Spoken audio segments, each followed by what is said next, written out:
पूज्य स्वामी कैलासानंद गिरी जी महाराज, मंच पर विराजमान श्रीमती बेबी रानी मौर्य जी,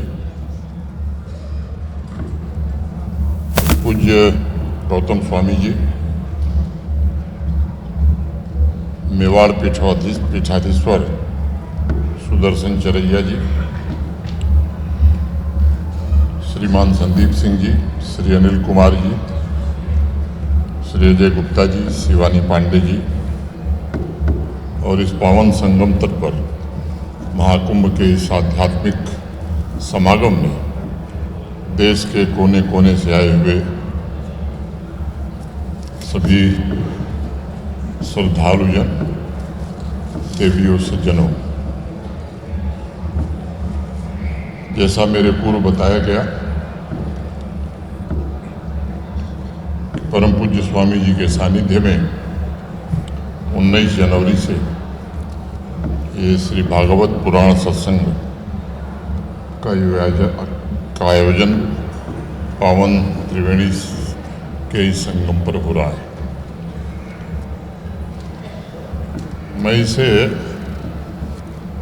सत्य का संवाद ही कहना चाहूँगा, जिसमें जीवन को रूपांतरित करने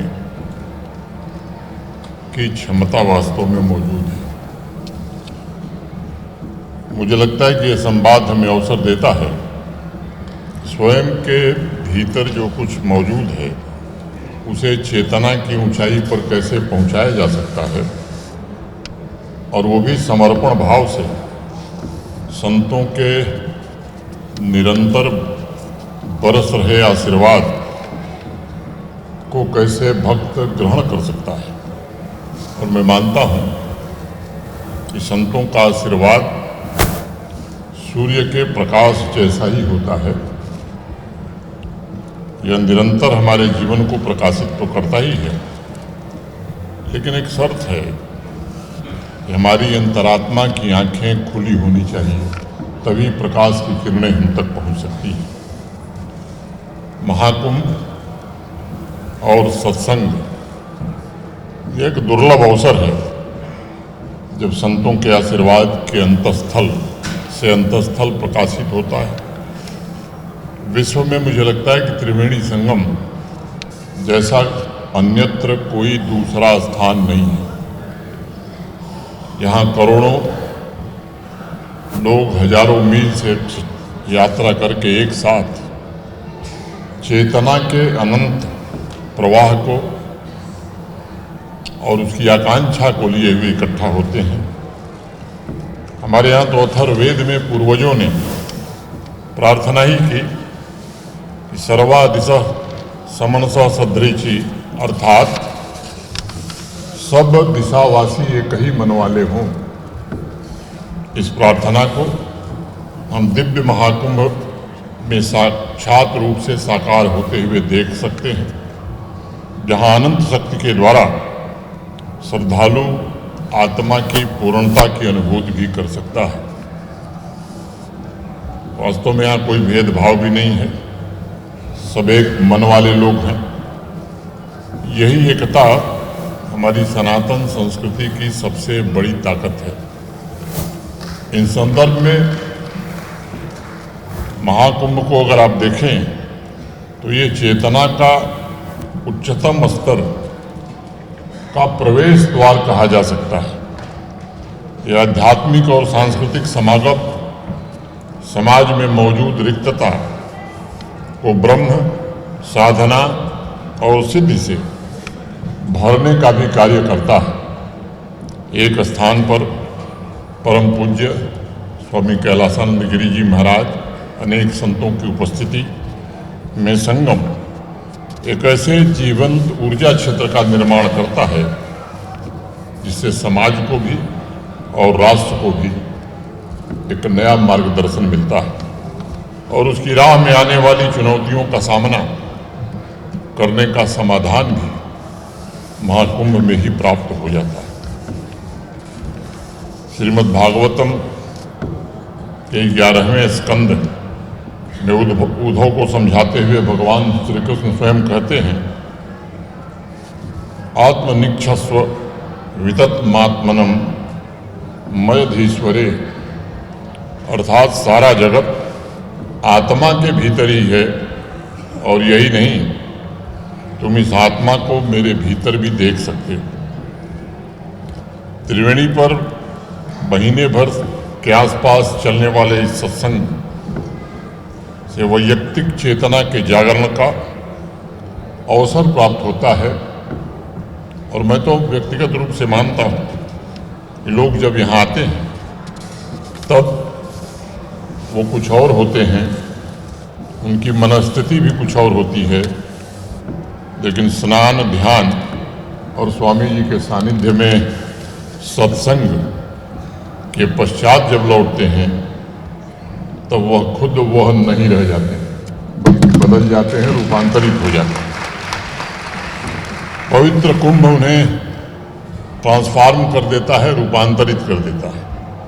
उनके भीतर एक नए बोध, एक नए होश का जन्म होता है और ऐसा लगता है कि त्रिवेणी ने उनके व्यक्तित्व को काट छांट करके उनके भीतर जो वास्तव में छिपा हुआ था उसे समाज और देश के सामने प्रकट कर दिया है।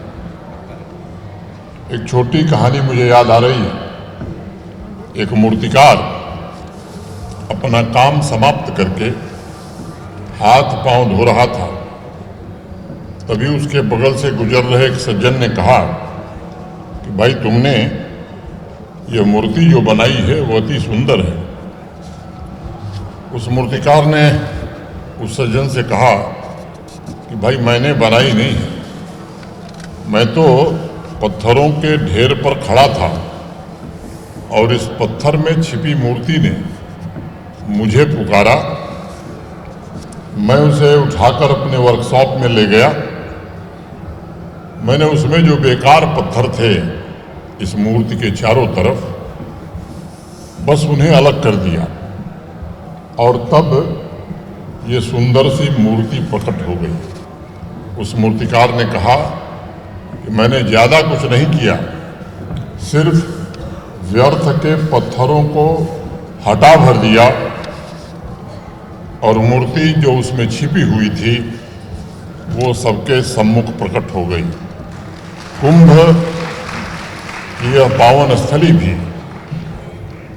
और महाराज जी का सानिध्य भी आधुनिक भाषा में वही वर्कशॉप है जहाँ स्वामी कैलासानंद गिरी जी महाराज जैसे महात्मा तमाम बाधाओं को हटाकर हमारे व्यर्थ की चीज़ों को काट छांट कर राष्ट्र की चेतना में छिपी हुई ऊर्जा को प्रकट करने का हमें साहस देते हैं तथा एक नया रास्ता हमें दिखाते हैं।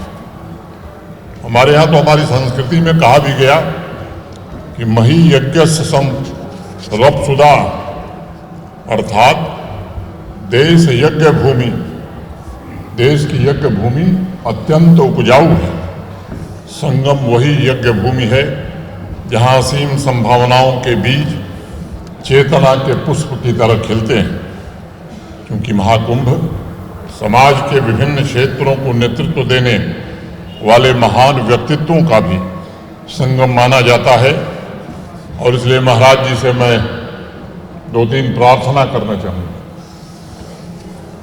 आज यहाँ पर पूरे महाकुंभ क्षेत्र में स्पिरिचुअल लीडर्स हों, साइंटिफिक लीडर्स हों, एजुकेशनल लीडर्स हों या इकोनॉमिक लीडर्स, ये सब इकट्ठे हुए सांस्कृतिक, आध्यात्मिक और राष्ट्रीय विकास के योगदान में इनका जो योगदान हो सकता है, मैं उनसे प्रार्थना करना चाहूँगा। ये सच है कि राष्ट्र की निस्वार्थ भाव से सेवा वही कर सकता है जिसमें वास्तव में अध्यात्म की गहराई हो, जिसके विचार और चिंतन वास्तव में बिल्कुल शुद्ध हों। ऐसे व्यक्तित्वों को मिलकर समाज में, राष्ट्र में इंसान के बौद्धिक और आध्यात्मिक आयामों को जागृत करने का काम स्वामी जी के नेतृत्व में प्रारंभ होगा, ऐसी मैं प्रार्थना करना चाहूँगा। हमारे यहाँ ऋग्वेद में कहा गया, सचा सने मनहुसा सुधीरा, अर्थात महातेज, महापराक्रम और वीरता से युक्त मनुष्य इस देश में, इस समाज में संगठित हों। और संगठित किस लिए हो और संगठित होने के बाद क्या करें? वो करें क्या? तो प्रेता जयता नरः, आगे बढ़कर ऐसे लोग चुनौतियों पर विजय भी प्राप्त करें। आश्रम, गुरुकुल तथा श्री निरंजनी अखाड़े से जुड़ी संस्थाओं के माध्यम से भारतीय संस्कृति के प्राचीन मूल्यों, यहाँ के नॉलेज सिस्टम और यहाँ के साइंटिफिक अचीवमेंट्स के संबंध में जिस तरह से स्वामी जी के नेतृत्व में जागरूकता बढ़ाने का काम हुआ है, और केवल जागरूकता बढ़ाने का काम नहीं बल्कि मॉडर्न टेक्नोलॉजी भी साथ साथ ज़्यादा से ज़्यादा लोगों तक पहुँचे, स्वामी जी का बल रहा है। मैं निवेदन करूँगा कि आज ये समय की आवश्यकता है और तब लोगों को राष्ट्र निर्माण के लिए प्रेरित किया जा सकता है। ये सच है कि प्रबुद्ध आध्यात्मिक संतों, इनलाइटेंड स्पिरिचुअल सेंट्स के पास ही तो समाज को देने के लिए एक बड़ी संपदा है, और मैं प्रार्थना करूंगा कि संतों के इस संपदा का सदुपयोग स्वामी जी जरूर होना चाहिए। समाज में ऐसे व्यक्तित्व विकसित करने में आपका मार्गदर्शन, आपका आशीर्वाद, मुझे लगता है कि आध्यात्मिक जागृति और आर्थिक विकास, ये दोनों क्षमता देश के विकसित करने में बहुत सहायक होगा। मेरा दूसरा निवेदन होगा, इंडियन सिविलाइजेशनल हेरिटेज का संरक्षण और पोषण करने के लिए मिशन मोड में अब हिंदुस्तान को काम करना होगा। एक नए प्रकार का अभियान इस देश में शुरू करना होगा। आजकल आप जितने भी इंटरनेशनल मोटिवेशनल स्पीकर्स को सुनते हैं, अगर वास्तव में उनके स्रोत को आप देखेंगे तो हजारों वर्ष पूर्व हमारे यहाँ रचे गए वेद, उपनिषद, भागवतम, गीता, हमारे संतों और हमारे ऋषियों के वचन ही उनके स्रोत हैं। लेकिन दुर्भाग्य यह है कि उनका जिक्र जरा कम होता है। विश्व में आज भी, अभी भी ग्रीक, रोमन फिलॉसफर्स की चर्चा ज्यादा होती है। भारतीय आध्यात्म और रहस्यवाद का रिफरेंस मुझे लगता है कि नगण्य रहता है और कभी कभी तो नदारत रहता है। अभी कुछ दिन पहले अमेरिका में मेडिटेशन पर एक चर्चा हो रही थी। उस चर्चा में अमेरिका के कुछ राइटर्स ने, ऑथर्स ने जो जिक्र किया, वो अपने देश के लोगों का तो जिक्र किया, लेकिन भारत भूमि जिसने पूरी दुनिया को मेडिटेशन का ज्ञान दिया, उसका जिक्र ही नहीं किया। और मैं समझता हूँ और मैं स्वामी जी से प्रार्थना करूँगा, स्वामी जी देश के सभी आश्रम और गुरुकुल अगर रिसोर्स सेंटर शुरू करते हैं तो मुझे लगता है कि इससे पूरे दुनिया में एक अच्छा वातावरण बनाने में हमें सफलता मिलेगी और भारत के विश्व को दिए गए अनमोल उपहारों की जानकारी पूरी दुनिया को हम उपलब्ध करा सकेंगे। ये सच है कि विश्व में जब सभ्यता विकसित भी नहीं हुई थी, समाज में जब शिक्षा और संस्कार नहीं आए थे, तब भारत ने स्पिरिचुअल और साइंटिफिक दोनों ही क्षेत्रों में उपलब्धियों के शिखर को छुआ था। हमारे रहस्यदर्शी संतों ने ध्यान योग के द्वारा एक ऐसा दिव्य और आध्यात्मिक आभा मंडल तैयार करने का काम किया था जिसने हजारों वर्ष पूर्व वैश्विक समाज के सर्वांगीण विकास का एक मजबूत आधार तैयार किया था। अब इंटरनेट भौगोलिक सीमाओं को समाप्त कर चुका है और इसलिए मैं मानता हूं इससे जुड़े रिसर्च शोध वो सरल भाषा में पुस्तक, मैगजीन, मोनोग्राफ के माध्यम से दुनिया के कोने कोने में स्वामी जी के आशीर्वचन से पहुंचाया जा सकता है। मेरी तीसरी प्रार्थना होगी कि अधिक से अधिक युवाओं को राष्ट्र निर्माण में या राष्ट्र निर्माण के इंटीग्रेटेड मिशन से जोड़ने की आवश्यकता है। और उसके लिए मैं मानता हूं कि संतों का जो योगदान होगा वो सबसे अद्भुत होगा। शिक्षक हैं, साइंटिस्ट हैं, ये मिलकर देश की युवा पीढ़ी को अपने समृद्ध आध्यात्मिक वसीयत का स्मरण करा सकते हैं। और हमें ये ध्यान रखने की आवश्यकता है इस अनमोल वसीयत ने ही सामाजिक आर्थिक विकास को गति देने का काम किया है। और इसलिए जरूरी है इस महानतम खजाने के इस्तेमाल से हम विकसित भारत के संकल्प को साकार करें, समाज के वैल्यू सिस्टम को समृद्ध बनाएं। और अंतिम और चौथा निवेदन मेरा स्वामी जी से होगा, सांस्कृतिक आध्यात्मिक संस्थाओं का जो मूल आधार है, मैं मानता हूं वो 3 E's पर आधारित है: एजुकेशन, एक्सपीरियंस एंड इनलाइटमेंट।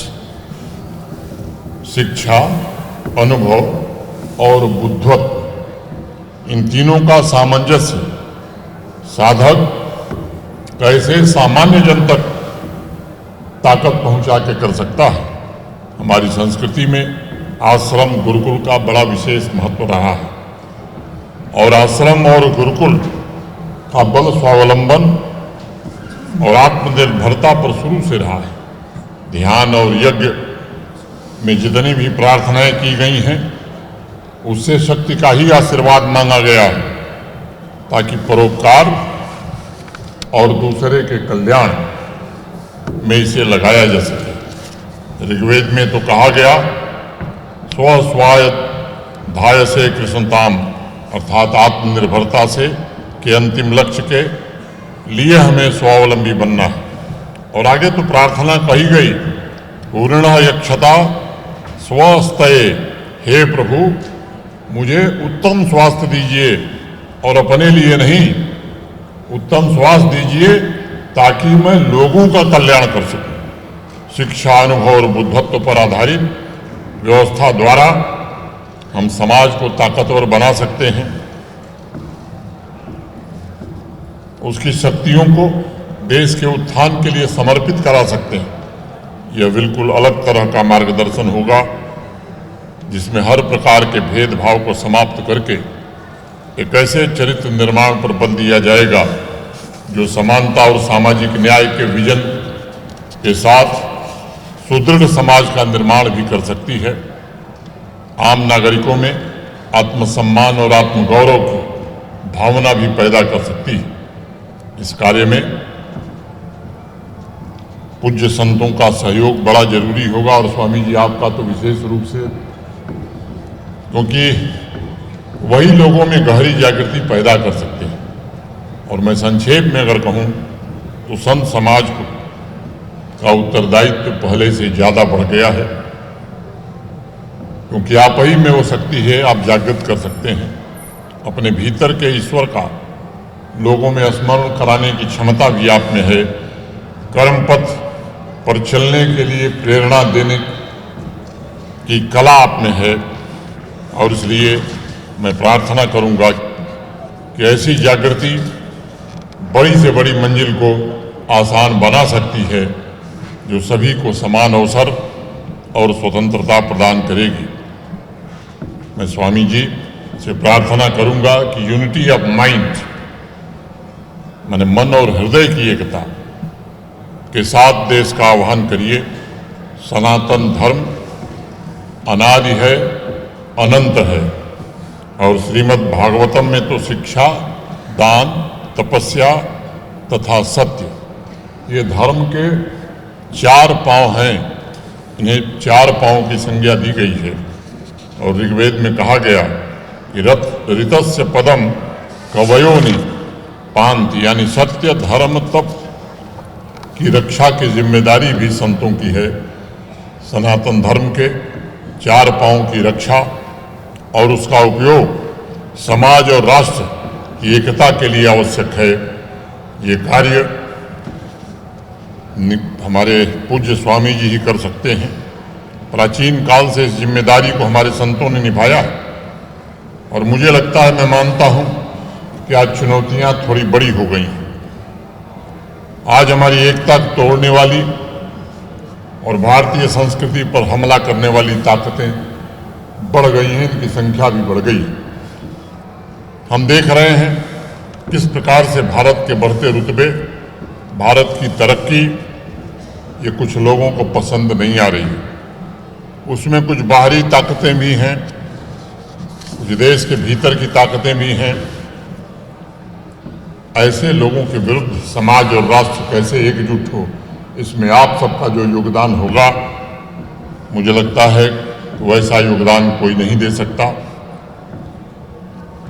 मैं समझता हूं कि बड़े लंबे समय के बाद भारत के जीवन में एक दुर्लभ क्षण आया है, जब फिर से हम विश्व गुरु बनने की क्षमता हासिल करने की स्थिति में खड़े हैं। लेकिन यह तभी संभव है जब हम रात दिन अतीत में जीने के बजाय भविष्य की तैयारी अभी से करें। और मैं बार बार कहता हूं कि साइंस और संस्कार, स्पिरिचुअलिज्म का समन्वय ही विकसित भारत के सपने को साकार कर सकेगा, इसे मजबूत बनाएगा।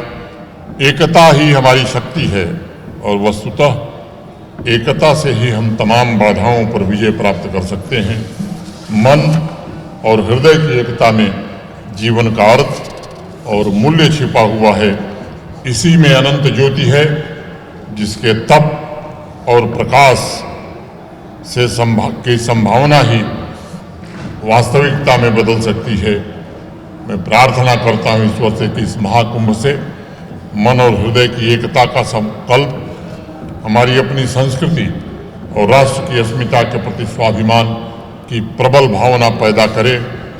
दिव्य महाकुंभ में स्नान ध्यान करने आए श्रद्धालु गौरवशाली भारतीय संस्कृति के राजदूत बन करके देश और दुनिया के कोने में फैलें और अपनी रचनात्मक ऊर्जा को राष्ट्र निर्माण में लगाएं। मैं एक बार पुनः पूज्य स्वामी जी के चरणों में प्रणाम करता हूं, उनके प्रति विशेष रूप से हृदय से कृतज्ञता ज्ञापित करता हूं। उनकी उपस्थिति में कुछ शब्द मुझे कहने का अवसर मिला, मेरे लिए गौरव की बात है। आप सबके प्रति हृदय से कृतज्ञता ज्ञापित करते हुए अपनी वाणी को मैं ही विराम देता हूं। धन्यवाद।